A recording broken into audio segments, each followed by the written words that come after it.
Break के बाद एक बार फिर से आप सभी दर्शकों का स्वागत है। बुलेटिन की शुरुआत करेंगे सुपरफास्ट न्यूज के साथ।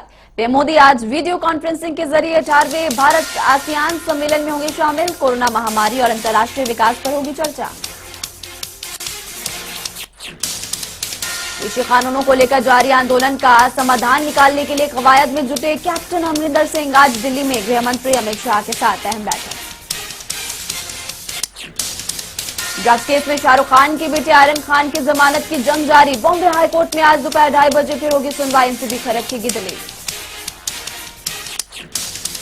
ड्रग्स केस में एनसीबी के गवाह किरण गोसावी को पुणे पुलिस ने किया गिरफ्तार। धोखाधड़ी को लेकर दूसरे केस में हुई धरपकड़। बीती रात अरेस्ट के बाद पूछताछ जारी। पुणे पुलिस के मुताबिक साल 2018 में दर्ज धोखाधड़ी के केस में हुई किरण गोसावी की गिरफ्तारी। लंबे समय से फरार चल रहा था गोसावी। आरोपों में घिरे समीर वानखेड़े पर दोहरी मुसीबत। घूसखोरी मामले में मुंबई पुलिस के 4 अफसर करेंगे जांच। एनसीबी की विजिलेंस टीम ने भी बुधवार को 4 घंटे किए सवाल जवाब। समीर वानखेड़े के खिलाफ अतिरिक्त पुलिस आयुक्त दिलीप सावंत की अध्यक्षता में होगी जांच। वानखेड़े पर रिश्वत की 4 अलग अलग शिकायतें। नवाब मलिक ने प्रेस कॉन्फ्रेंस कर समीर वानखेड़े पर लगाया बड़ा आरोप। कहा क्रूज ड्रग्स पार्टी में दाढ़ी वाला एक अंतर्राष्ट्रीय ड्रग पेडलर और उसकी गर्लफ्रेंड भी थी मौजूद, लेकिन समीर वानखेड़े ने उन्हें छोड़ दिया। नवाब मलिक का आरोप, ड्रग्स पार्टी में कुछ चुनिंदा लोगों को किया गया गिरफ्तार। बोले क्रूज पर कोई रेड नहीं हुई, बल्कि ट्रैप लगाकर खास लोगों को पकड़ा गया। नवाब मलिक ने किया दावा क्रूज पर मौजूद दाढ़ी वाला अंतर्राष्ट्रीय ड्रग माफिया समीर वानखेड़े का है दोस्त। कहा वीडियो भी कर सकता हूं जारी। समीर वानखेड़े के पिता ज्ञानदेव ने निकाहनामे को बताया असली। कहा मैं और मेरा बेटा हिंदू है, लेकिन मेरी पत्नी मुस्लिम थी। समीर वानखेड़े के पिता ज्ञानदेव का बयान, महाभारत के अभिमन्यु की तरह दुश्मनों से घिरा हुआ है उनका बेटा। बोले अर्जुन की तरह इस चक्रव्यूह से आएगा बाहर। 100 करोड़ की डोज की कामयाबी के बाद मोदी सरकार ने कोरोना के खिलाफ बनाई नई रणनीति। अगले महीने से हर घर दस्तक कार्यक्रम के तहत डोर टू डोर टीकाकरण। स्वास्थ्य मंत्री मनसुख मंडाविया ने कहा कि खराब प्रदर्शन करने वाले जिलों में टीकाकरण के लिए शुरू किया जाएगा हर घर दस्तक अभियान। देश के 48 जिलों पर रहेगा फोकस। मनसुख मंडाविया ने दी जानकारी कि देश में भारत में 77% पात्र आबादी को लगाई जा चुकी टीके की पहली खुराक। 32% लोगों को लग चुकी है सेकेंड डोज। लंबे अरसे के बाद चुनावी मंच पर दिखे लालू यादव। तारापुर में रैली को किया संबोधित। कहा नीतीश कुमार को लगाया तिलक, लेकिन वो किसी काम के नहीं निकले। संबोधन के दौरान नीतीश कुमार पर जमकर बरसे लालू प्रसाद यादव। नीतीश कुमार को बताया पलटू राम। कहा किसी के नहीं है नीतीश कुमार। रैली में लालू यादव ने बीजेपी पर किया वार। कहा पीएम मोदी ने सबके अकाउंट में 15 लाख रुपए देने की कही थी बात, लेकिन बीजेपी के राज में रेल जहाज सब कुछ बिक गया। 6 साल बाद जमकर गरजे लालू यादव। कहा बीजेपी के साथ उन्होंने कभी समझौता नहीं किया। सांप्रदायिक ताकतों के आगे हार नहीं मानने की कही बात। यूपीएचएस को मिली बड़ी कामयाबी। लखनऊ में एनकाउंटर के दौरान मारा गया मुख्तार अंसारी का शार्प शूटर अली शेर और कामरान। भारी मात्रा में कारतूस और पिस्तौल भी बरामद की गई। झारखंड से बीजेपी नेता जीतराम मुंडा की हत्या केस में फरार चल रहा था बदमाश अली शेर। पुलिस ने रखा था 1 लाख रुपए का इनाम। बड़ियार इलाके में हुई मुठभेड़। शार्प शूटर अली शेर के साथ ही कामरान पर भी 25,000 रुपए का इनाम था घोषित। लखनऊ में किसी बड़े व्यापारी की हत्या करने के लिए आए थे दोनों बदमाश। 31 अक्टूबर को गोरखपुर में होगी कांग्रेस महासचिव प्रियंका गांधी की रैली। कांग्रेस ने किया लाखों की भीड़ जुटने का दावा। गोरखपुर में जनता के बीच प्रियंका गांधी आज घोषणाओं को पूरा करने की लेंगी प्रतिज्ञा। यूपी में कांग्रेस की सरकार बनने पर अपनी प्रतिज्ञाओं को पूरा करने का दिलाएंगी विश्वास।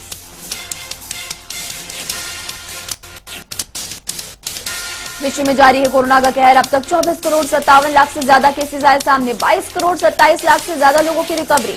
मौत का आंकड़ा 49 लाख के पार। देश में बीते 24 घंटों में 16,000 से ज्यादा केस, 17,000 से ज्यादा लोगों की रिकवरी। एक दिन में 735 लोगों की गई जान। भारत में कुल कोरोना के केस 3 करोड़ 42 लाख के पार। अब तक करीब 3 करोड़ 36 लाख से ज्यादा लोगों की रिकवरी। कुल मौत का आंकड़ा 4,56,000 के पार। दिल्ली में कोरोना के 38 नए केसेस आए सामने। कुल मामले 14 लाख के पार। एक्टिव केसेस की संख्या 300 से ज्यादा।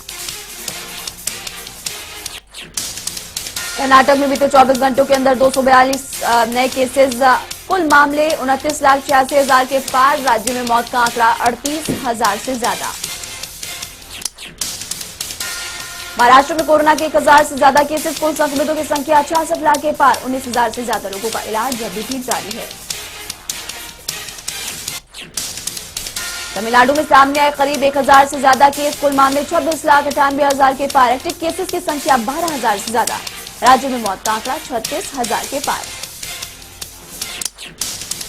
आंध्र प्रदेश में 500 से ज्यादा कोविड के केसेस। कुल मामले 20,64,000 के पार। 20 लाख से ज्यादा लोगों की रिकवरी। एक्टिव केसेस की संख्या 4,000 के पार। उत्तर प्रदेश में कोरोना के 13 नए केसेस। संक्रमण का आंकड़ा 17,10,000 के पार। एक्टिव केसेस की संख्या 90 से ज्यादा। तो मौत का आंकड़ा 22,000 के पार। बंगाल में आए कोरोना के 900 से ज्यादा केसेस। कुल मामले 15,89,000 के पार। 15,61,000 लोगों की रिकवरी हो चुकी है। मौतों का आंकड़ा 19,000 को पार कर चुका है।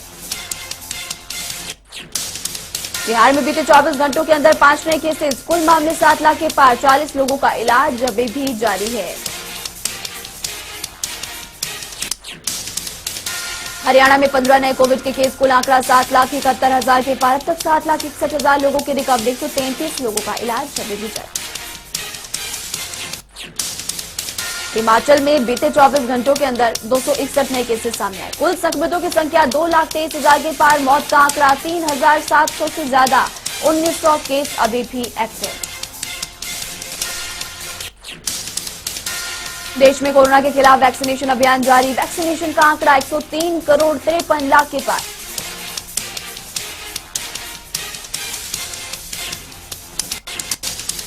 भारत में बने कोरोना के टीके कोवैक्सीन को WHO की मान्यता का अभी और करना होगा इंतजार। WHO ने भारत बायोटेक से मांगी और जानकारी।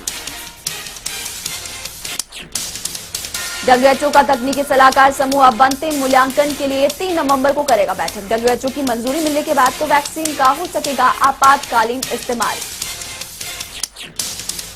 75वें सेना इन्फेंट्री दिवस के मौके पर CDS विपिन रावत और सेना प्रमुख जनरल नरवणे ने दिल्ली में राष्ट्रीय युद्ध स्मारक पर किया माल्यार्पण। वीरों को किया नमन। स्वतंत्र भारत की पहली सैन्य घटना की याद के रूप में मनाया जाता है इन्फेंट्री डे। सेना के यश और गौरव को किया जाता है याद। पाकिस्तान की जीत के बाद जश्न पर रिपोर्ट दर्ज करवाने पर आतंकी संगठन की धमकी। रिपोर्ट दर्ज करने वालों से मांगी माफी।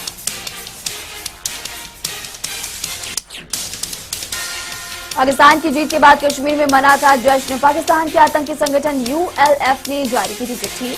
गैर कश्मीरी छात्रों और स्टाफ को भी दी गिदड़ भक्ति।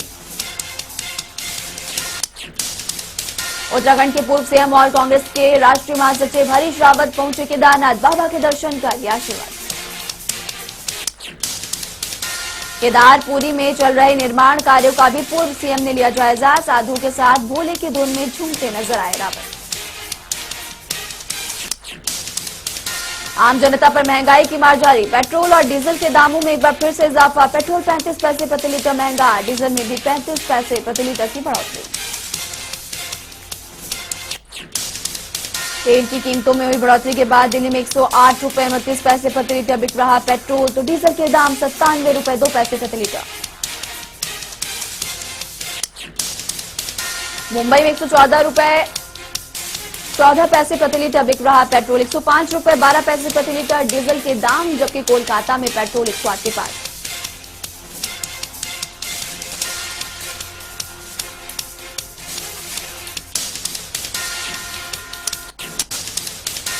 हरियाणा बीजेपी के प्रदेश अध्यक्ष ओम प्रकाश धनखड़ ने केंद्रीय मंत्री संजीव बालियान से की शिष्टाचार मुलाकात तस्वीर से बातचीत करते नजर आए दोनों नेता। उपराष्ट्रपति वेंकैया नायडू से मुलाकात के बाद हरियाणा विधानसभा अध्यक्ष ज्ञानचंद गुप्ता ने की प्रेस कॉन्फ्रेंस। कहा, हरियाणा विधानसभा मनाएगी अमृत महोत्सव, उपराष्ट्रपति एम वेंकैया नायडू करेंगे उद्घाटन। ज्ञानचंद गुप्ता का बयान। कहा, विशेष सत्र में लोकतंत्र में विधायक और विधायिका की भूमिका पर होगी चर्चा। सार्वजनिक धन का सदुपयोग और जवाबदेही पर भी मंथन की तैयारी। हरियाणा में हो रही डीएपी खाद की किल्लत को लेकर कृषि मंत्री जेपी दलाल ने की प्रेस कॉन्फ्रेंस। कहा, प्रदेश में नहीं है डीएपी खाद की कोई कमी, सरकार के पास उपलब्ध है एक्स्ट्रा स्टॉक। जेपी दलाल का बयान। कहा, खाद की कालाबाजारी रोकने को लेकर सरकार ने की व्यवस्था। पिछले साल के मुकाबले इस बार ज्यादा हुई यूरिया और खाद की बिक्री। धान खरीद को लेकर बोले जेपी दलाल। का अनाज मंडियों में धान की खरीद लगातार जारी, पिछले साल के मुकाबले अब तक खरीदी गई ज्यादा धान। नूंह में लोक संपर्क एवं कष्ट निवारण समिति की मासिक बैठक का आयोजन। सभा में कांग्रेस के 2 विधायकों ने किया बहिष्कार, बोले ग्रीवेंस बैठक न्यायिक औपचारिकता। बैठक में बिजली चोरी के मामलों को लेकर बोले विधायक, बेवजह किया जा रहा अध्यापक को परेशान। कैबिनेट मंत्री डॉक्टर बनवारी लाल ने कहा, ये जुडिशियल मामला, इसका फैसला ग्रीवेंस कमेटी की बैठक में नहीं लिया जा सकता। रोहतक प्रदेश कार्यालय में बीजेपी ने मनाई डॉक्टर मंगल सेन की जयंती। 7 लाख परिवारों को राम राम अभियान के तहत सरकार की उपलब्धियां गिनाने के लिए की अभियान की शुरुआत।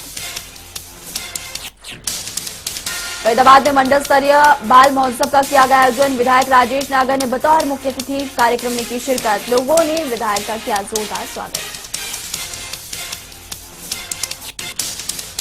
रोहतक के सुनारिया जेल में बंद राम रहीम को फरीदकोट में किया जाएगा हाजिर। पुलिस ने सुरक्षा व्यवस्था की पुख्ता इंतजाम।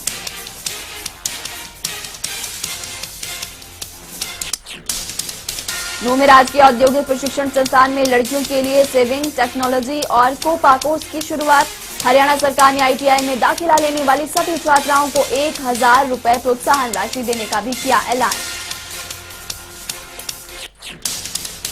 तो शाम में आजादी के अमृत महोत्सव के तहत राजकीय महिला महाविद्यालय में मेगा शिविर का आयोजन। सरकार की जन कल्याणकारी योजनाओं के बारे में 7 विभागों की छात्राओं को करवाया गया अवगत। कोरोना काल के बाद महंगाई ने तोड़ी लोगों की कमर। दिवाली आने पर भी दुकानों और बाजारों में गायब दिखे ग्राहक, तो दुकानदारों के चेहरों पर मायूसी। कोरोना काल के बाद एक बार फिर त्योहारों पर लौट रही रौनक। साइबर सिटी गुरुग्राम में दिवाली को लेकर बाजार हुए गुलजार। गुरुग्राम सदर बाजार में सजावट के सामानों की सजी दुकानें। दिवाली स्पेशल ऑफर और डिस्काउंट के साथ बिक रहा सामान। बाजारों में पहले जैसी चहल पहल न होने से व्यापारियों में निराशा। तो शाम में लोक निर्माण विश्राम गृह में 28 अक्टूबर को लगाया जाएगा जनता दरबार, जिसे खुद सुनेंगे फरियादियों की समस्याएं। हिसार में डीएपी कालाबाजारी पर प्रशासन सख्त। छापे के दौरान कई दुकानों और गोदामों में जब्त की गई डीएपी खाद। पुलिस ने दर्ज किया मामला। इंद्री में बिजली विभाग के कर्मचारियों ने अपनी मांगों को लेकर किया प्रदर्शन। कच्चे कर्मचारियों को पक्का करने की उठाई मांग। अतिरिक्त मुख्य सचिव के नाम पर एसडीओ को सौंपा गया। चरखी दादरी में 4 महीने से वेतन नहीं मिलने पर स्वास्थ्य विभाग के कर्मचारियों ने किया धरना। प्रशासन के खिलाफ की जमकर नारेबाजी।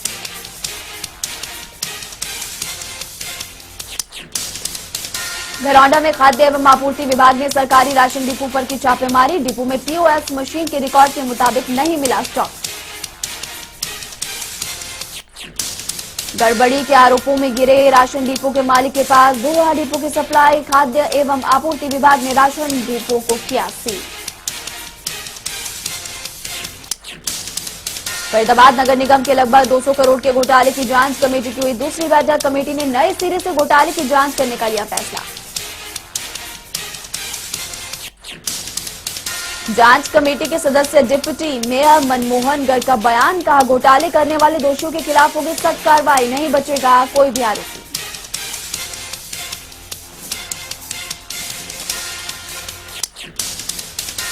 सोनीपत में नहीं थम रहा डेंगू का कहर। बीमारी से अस्पताल प्रशासन रोजाना कर रहा 700 से 800 के करीब जांच।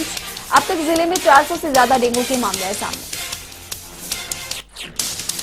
बीमारी के प्रकोप को देखते हुए अस्पताल प्रशासन अलर्ट। 50 बेड का बनाया डेंगू वार्ड। मरीजों के लिए मुफ्त टेस्ट प्रक्रिया और दवाइयां करवाई उपलब्ध।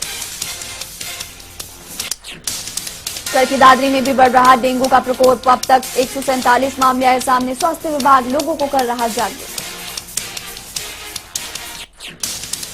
सोनीपत में भी लोगों पर डेंगू का सितम जारी। सांदल कला गांव में उप स्वास्थ्य केंद्र बना गंदगी का केंद्र। लोगों में बना हुआ बीमारियों का खतरा।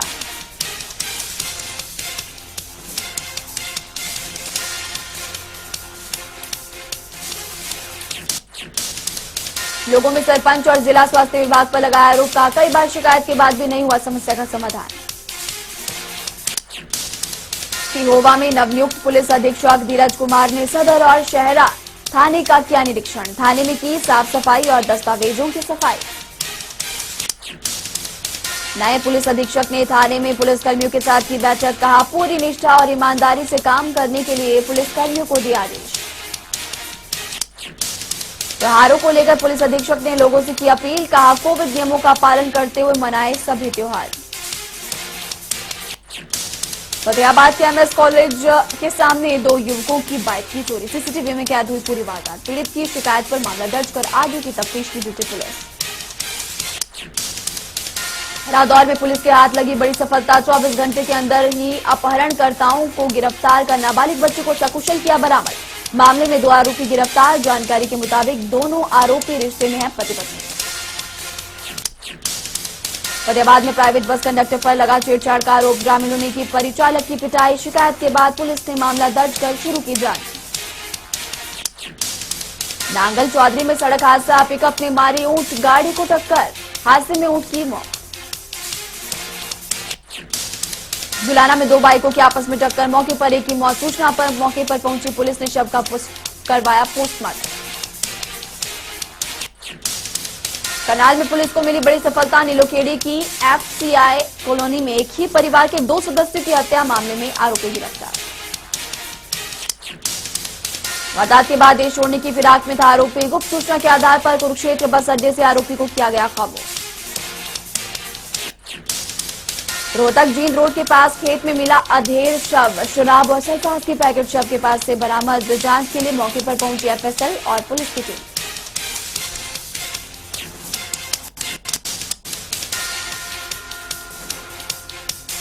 हिमाचल में डेल्टा प्लस के मामले सक्रिय। केसेस लगातार बढ़ते जा रहे हैं और स्वास्थ्य विभाग की बड़ी चिंता।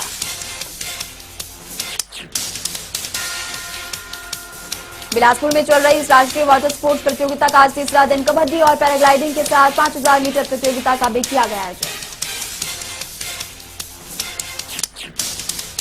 मंडी में समाज सेवी संस्था ने निःशुल्क डेंटल चेकअप और स्क्रीनिंग कैंप का किया आयोजन। सुंदरनगर डॉक्टरों की टीम ने 40 लोगों को किया चेक। हमीरपुर में ट्रैफिक व्यवस्था को ठीक करने के लिए आईटीएमएस की स्थापना। ट्रैफिक नियमों का उल्लंघन करने वालों पर होगा ऑटोमेटिक चालान। काउंटर साइड में 2 ट्रकों में आमने सामने टक्कर से ड्राइवर और कंडक्टर हुए घायल। मौके पर पुलिस पहुंचकर मामले की जांच शुरू कर चुकी है।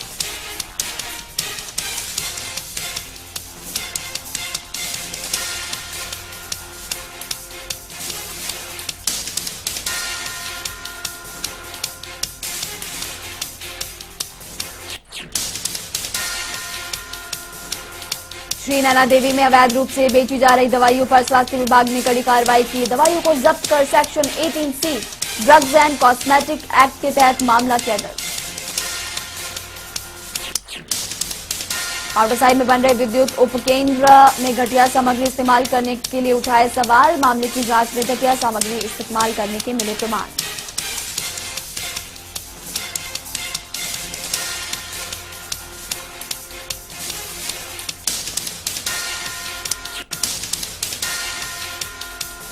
कनाडा के पीएम जस्टिन ट्रूडो ने कैबिनेट में किया फेरबदल। भारतीय मूल कोड के नेता अनीता आनंद को बनाया रक्षा मंत्री।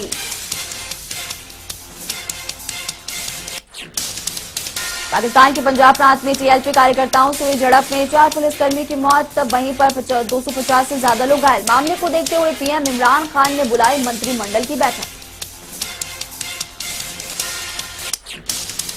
श्रीलंका में एक देश एक कानून की स्थापना के लिए राष्ट्रपति गोटाबाया राजपक्षे ने की कार्यबल गठित। मशहूर बौद्ध भिक्षु करेंगे इसका नेतृत्व। कार्यबल अगले साल सौंपेगा अपनी रिपोर्ट। स्कॉटलैंड के ग्लासगो शहर में आयोजित होगा ग्लासगो जलवायु सम्मेलन। कार्यक्रम के दौरान ग्रीन हाउस गैस उत्सर्जन जैसे कम हो चुके, इसको लेकर दुनिया भर के नेता भी करेंगे चर्चा।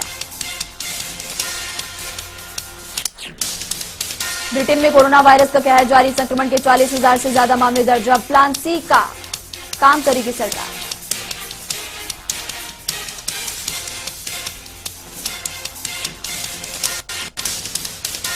भारत के पूर्व खिलाड़ी यूसुफ पठान का टीम इंडिया को लेकर बड़ा बयान। बोले टीम जीते या हारे लेकिन खिलाड़ियों का समर्थन करे फैंस। T20 वर्ल्ड कप में पाकिस्तान की लगातार दूसरी जीत। अपने दूसरे मुकाबले में न्यूजीलैंड को 5 विकेट से दी मात। पाकिस्तान को 135 रनों का मिला था टारगेट।